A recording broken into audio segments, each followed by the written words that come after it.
Hello, my lovelies.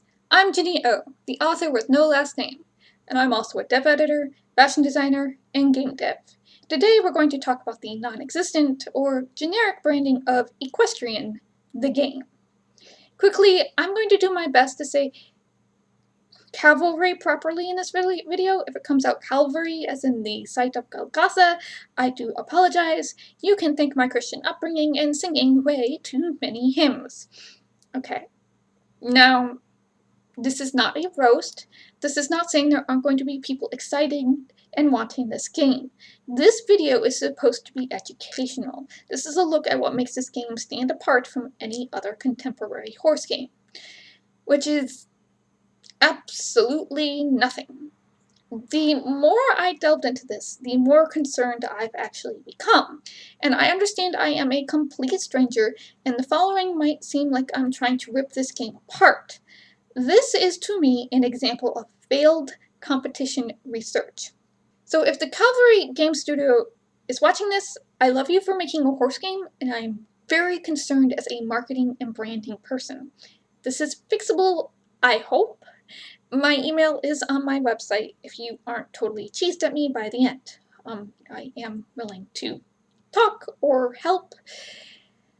As an author, game dev, and fashion person, the game branding of many horse games coming out is actually driving me kind of crazy. Mostly because I love horse games.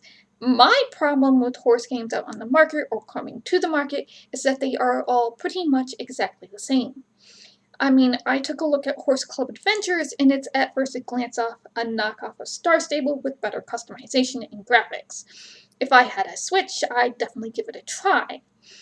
Equestrian the game is, well, let's see, there's Star Stable, Horse Game EXE, that Horse Game, Barbie Horse Adventure, Star Stable Autumn Riders, etc., Horse Riding Tales, Planet Horse, Horse Life Adventures, Rival Stars Horse Racing, Ostwind, aka Windstorm, Horse Isle 123, Riding Club, Riding Stable, Equestrian World Tour, and I could probably go on for at least another 10 games. And what do all these games have in common? They pretty much look exactly the same and have exactly the same style. And yes, I include Horse Club Adventures in this list, and you can pretty much do the exact same things in the same environments with the same clothes. So, like with a fantasy MMORPG, find the one with the most customization and content and graphic style that appeals to you and play it into the ground. I mean, as long as you can, since most of these games, including Lucinda's Green's Equestrian Challenge, are only a couple hours long. Or in the case of Star Stable, you get 3 months of grind, but a distressing lack of fun game mechanics. And the stories are generally the same, if there is any story at all. Save your farm, /stable, /ranch, win races, become a champion. I mean, Star Stable is one of the few that isn't 100% doing that. They had the take on a great evil, save the world kind of thing going for them. I mean, if they'd actually knuckle down and put in the story. Before I wander too much off the subject, let's get back to Equestrian the game. Equestrian the game is being made by a small indie studio of 6 people named Kavalri, with a K and an I, which is, I'm assuming, a takeoff of Calvary with a C and a Y. Normally, I don't like doing brand breakdowns of small studios like this. However, when a AAA studio or Mattel starts making horse games seriously again, then we'll discuss. Okay, so let's remember the elements of a brand. You have your genre, your target market, your visual aesthetic, and your core value/theme with fantasy tagline, which your mechanics should revolve around. This is the core elements that are supposed to make your game stand out from every other game in your same game type, aka horse game for example here. Just because you have people excited and wanting to play your game doesn't mean you have a standout brand. Okay, so just glancing at this, the genre is contemporary, like almost every other horse game. The target market is horse boys and girls, probably teens or tweens. The visual aesthetic is realistic, and the core value with fantasy tagline is, well, that's where I'm stuck. So they have put out a vision statement and a brand video with the founder of the company, and the vision statement is a beautifully shot and well-scripted video. I'll give them that. And she says they want to create a authentic horse game where you can live the equestrian life of owning several horses and becoming a top rider.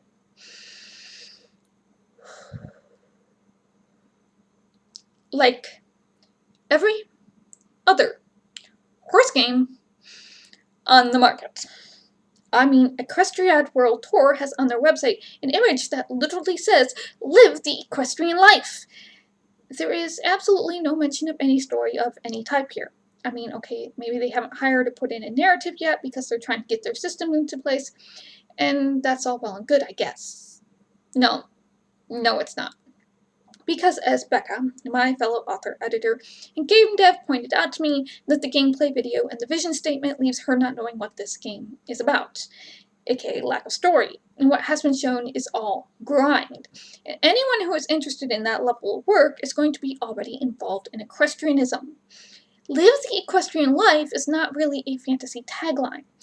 Not for a horse game. That is a given. This is like an MMORPG, it's adventure with friends.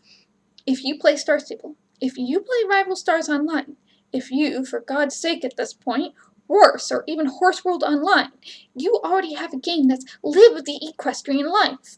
So here we are with a somewhat well put together world and a bunch of horses and a list of game mechanics that will appeal to the horse game market, but no real way to market this game. Authentic is not a good fantasy buzz type of word. I could go, okay, this is a great looking contemporary horse game, if there was something about the story or what I'm seeing that made it really shine from other games. And I've got nothing. Let's start with the title. Equestrian, the game, is boring. It's flat, it doesn't give any sort of excitement or call to action or creativity. Star Stable is not that great of a name. Let's be honest. Starshine Legacy was actually a great name, and they just shortened the Starshine to Star and added Stable. You're going to be a star of this stable, and you find stars hidden around the open world. Cool beans. Rival Stars Horse Racing is actually not that bad of a name because it tells you that you're going to be going up against other people to be a star. And once again, it's a low-concept game in a contemporary world, but it has a good name, okay? Windstorm is an interesting name because it implies speed. It was based on a movie or a book or something, so people already had some IP associated with it. It had story baked in, not an exciting or revolutionary story, but it had story. Horse games in general aren't great naming. But if you have adventure or challenge or tales in your name, you are at least one step ahead of the pack. Star is a good one. And if you're going, Jenny, Mystic Rider is not that awesome of a name either. Well, mystic to mysticism to New Age Wiccan to magical riders, MMORPG. You're a rider of a horse and you can do magic. It's descriptive, and your starter horse is also magic. I don't know if it's exciting, maybe you don't want Portal Fantasy Horse game, but honestly, the Victorians were really into the occult, spiritualism, and mysticism, so I'm not sure we can find anything much better. Equestrian, the game, just boring. The studio name is actually better than the horse game because the studio name evokes the Kavalri, which is a group of riders working together to do maneuvers against enemy forces. There's nothing to excite me about, another horse game. And with Equestrian World Tour 2020 out there, and also a mobile game, there is a worry the names are too similar, too close, and can be confused with each other. This means they don't have a separate identity from a game that already exists in the same market. The logo and the font chosen are just as flat. The logo for the game is a horse head in pink. Now, can anyone tell me what the problem with that is right there? Oh, Star Stable's a horse head logo in pink. One is more realistic than the other, sure, but at a simple glance it's easy to get them confused. This isn't good when it comes for trademarking, especially in the United States. Trademark confusion can get you sued. There is also an ombre effect on it, which looks great on a computer, but as Becca points out again, it won't render well otherwise. Like, you can't embroider that. Or maybe you can do an iron-on. You might be able to do something for a coffee mug, it's just not very merchandisable. On top of it, possible trademark infringement into Star Stable. Plus, pink is stop. Please, I could provide a list of every horse game that uses pink, and it's 99% of the ones I already listed. Even Belisara has used pink at one point in their life. Again, Equestrian also has a horse head, this time in a circle, in gold. The horse head logo is played out. And once again, trademark confusion is a thing. I'm also going to next changing it to purple, because purple seems to be the fallback color if you aren't using pink. Horse Riding Tales also has a horse head logo with the negative space being a rider, which is actually kind of clever, and you're maybe going, Ginny, those are all completely different logos. And okay, let's use an analogy. In The Devil Wears Prada, there is the infamous cerulean scene. The scene does an excellent job of explaining trickle-down trends. The catalyst of the scene happens because one of the magazine employees, let's call her Zelina, is helping Miranda style a photo shoot, and she holds up 2 teal belts. She can't decide because they're so different. Now, Andy, who is taking notes, snorts because she sees the exact same belts because they are the same color. She's not looking at the buckles or the other metalwork. She just sees the general shape and color and assumes they are the same. If you play a lot of different horse riding games, you are Zelina. You are looking for the details in the logos, the different colors, the way the negative space is used. To Zelina, they're distinct, and each send a different message. However, imagine you're Annie in a video game store, and all she's been told is to get the game with the horsehead logo. And on the shelf, there are 5 games with horsehead logos. Andy isn't going to know which game to get and will either have to ask for more clarification or will end up getting the wrong one.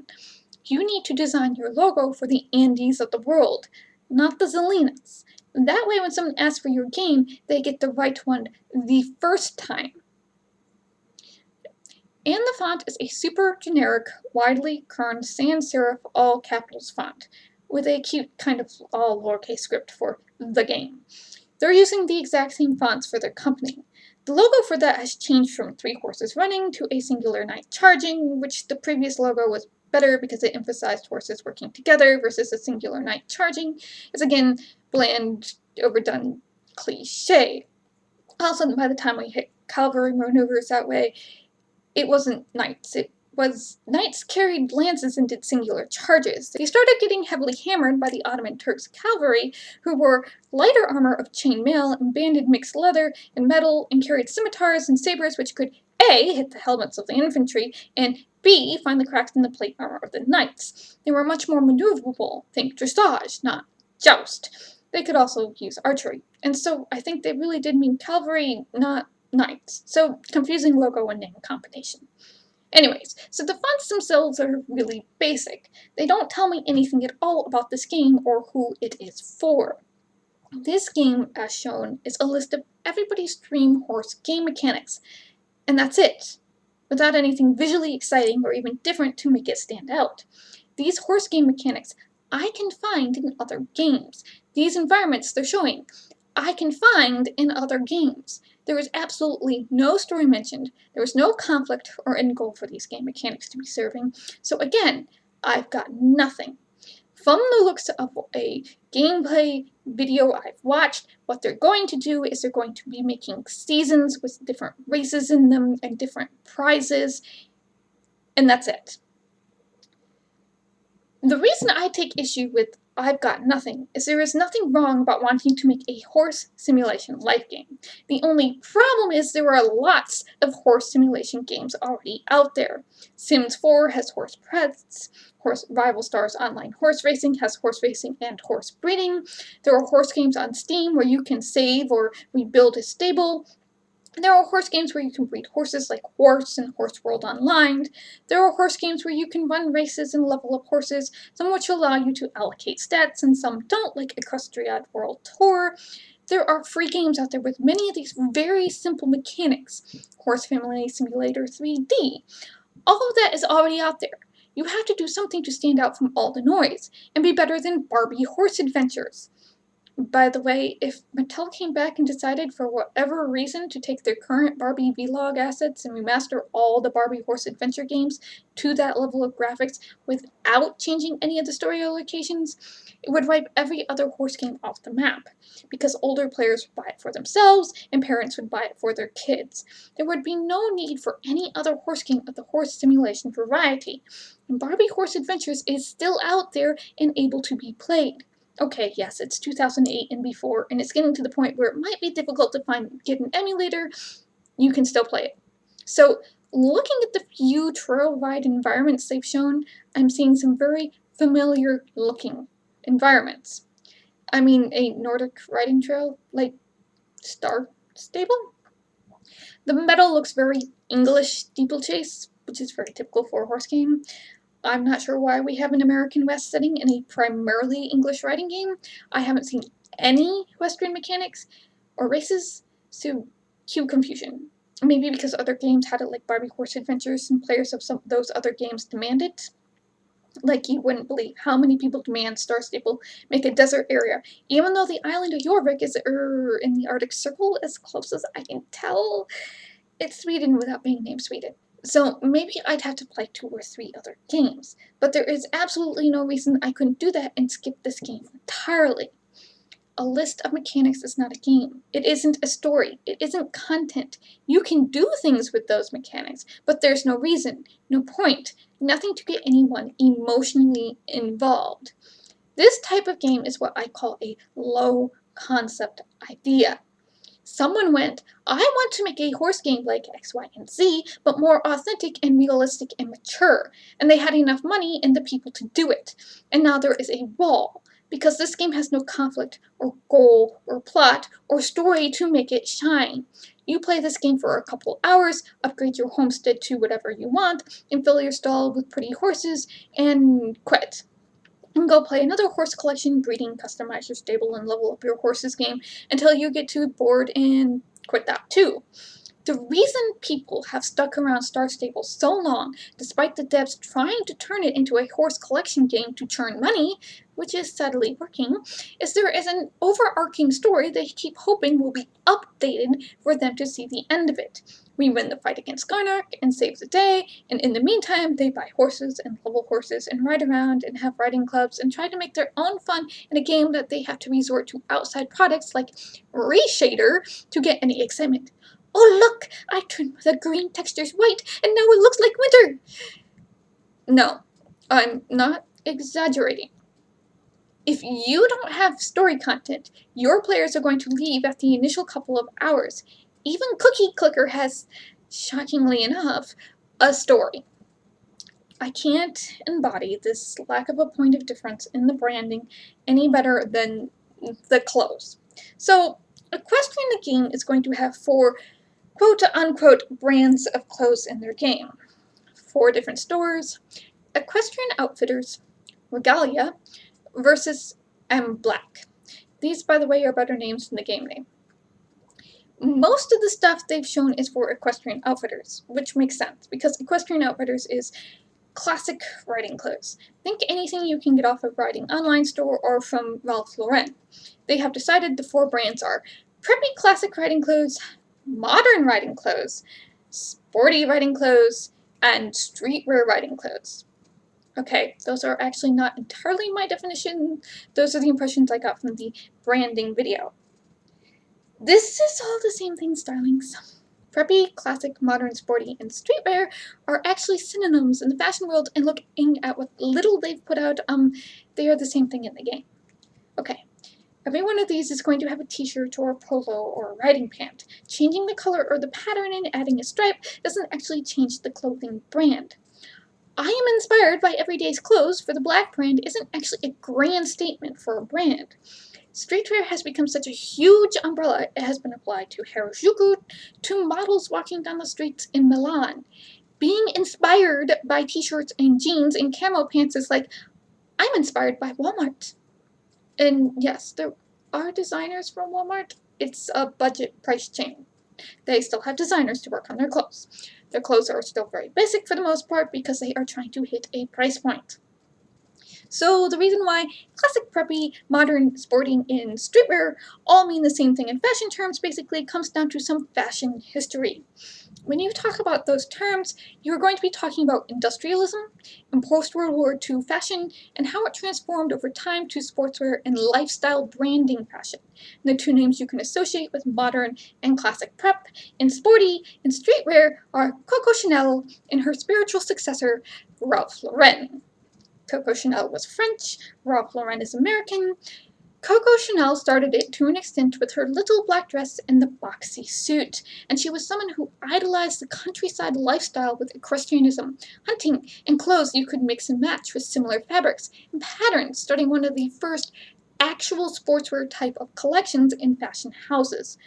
Whether or not we agree with her politics, it's kind of the same way with Hermes. We love the fashion, and most people want to ignore the Nazi associations. Yes, the Nazis look quite sharp because Hitler hired Hermes. And Ralph Lauren loved men's tailoring from Savile Row in Britain, and he loved the British polo, yachting, hunting, upper-class style of life. And he decided to push it into the United States to upper-class New Yorkers who enjoyed going to the Hamptons, and he turned into buy your bedsheets and towels and fill your life with Ralph Lauren. It is all very modern. It is very sporty by definition, and it got copied and recopied and taken down to street level because even Ralph Lauren has delved into the American staple of jeans. So, despite them having 4 names, and we're making one of these modern versus classic with different colors and giving this one sportswear stripes and this one jeans and a t-shirt, they have one brand, not 4, because they are all classic styles. There is nothing really whimsical, bohemian, chic, or avant-garde here, or any other subculture represented other than equestrian. And that is how you set styles apart. A rock and roll type brand is not the same as a California classic brand, which is again not the same as a chic 50s bombshell style brand, or some might call it rockabilly. It's okay to have one look in the game, one style. This will definitely make it easier on their asset makers and texture people. It's kind of disingenuous to say, oh, these are 4 different stores with 4 different unique styles, especially when most of them are pulled from catalog type of clothes. This is not necessarily the fault of the game devs. I know quite well, while game devs are required to take art history courses, most of them don't take any fashion history courses, even if they are offered at their university. Most of them wouldn't even see the need. I blame some of this on the equestrian, not the game, culture itself. It is very regulated. It's actually very brand and logo focused for the certain stores you can get it from. And it does have a very specific history and style to it. And the styles I've seen are all being pulled directly from these basic online catalog type stuff. It's items so generic they aren't going to be dinged for trademark infringement, which isn't a bad thing. I mean, most styles of clothes can't be copyrighted because, well, then we'd have no other clothes. On the other hand, there's nothing exciting here, at least for me. There is, again, nothing unique or interesting or stand out that makes me want to go, this game is going to be so cool with the clothes. And the starter outfit reminds me of Star Stable's starter outfit, too. That's not helping things. I can buy those clothes in Star Stable, or Horse Planet, or if I can make a character, I can probably get those clothes or similar in just about any other horse game. When your vision is the authentic equestrian life, you have to remember the authentic equestrian life is not actually something that is going to sell your game to people who aren't already into the equestrian life. There is such a thing as making your target audience too narrow, or in this case, too basic. To me, where I sit in my lack of knowledge of how much competition research went into this game, it feels like they didn't either do the research or they did and are ignoring how many other games of this exact type there actually are. And with the existence of Equestrian World Tour 2020 being backed by FEI, there is a high risk involved with this current brand. For the sake of the developers, I do hope this game does well. I hope there is at some point some story put in and some riding trails environments that are more unique, and at some point going forward they find a way to set their branded clothes further apart from each other. Right now, though, there is nothing making this game stand apart from any other horse game other than it exists. I know when we get to this point in Mystic Riders, when we have people working for us, and I have to say when and not if for my own sanity, there are going to be people who are going to come in and try to rag on me because I'm making these videos about branding, and your branding isn't so hot your own self. And that's fair. You can do that. I probably won't watch, but you can do that. I guess my point is, if you want your game to sell in a crowded marketplace, and horse games isn't hugely crowded. I mean, I have listed most of them outside of the weird 5-minute HTML5 ones or the Everrun type games. It really does need to stand out in some way from everyone else in its looks, in its story, and be able to capture a market beyond horse people by pulling them in to having a second fantasy life in the game that's fun and full of story and mystery, and there is a goal. And I'm not seeing that with Equestrian the game, which is intensely disappointing and frustrating given how much work and love I can tell is going into it. In my opinion, they need to sit down and have a really good look at every other horse game that is out there and has been published and get to know their competition inside out so they can find something story-wise, fashion-wise to excite an audience of people who aren't already equestrians. They don't have to go in a fantasy direction. They don't have to add magic. They can stay away from horse trope cliches. There needs to be something to keep players sticking around. And I do hope they change the logo so they don't get sued. And maybe the name. I'm not even sure where the studio is right now, but their game logo worries me a lot more than the lack of actual content. The lack of content won't end with a legal battle. Thank you for listening. I hope this made some sense. Always do your competition research. Take care of yourselves. Stay safe. And as always, I'll see you in the next video.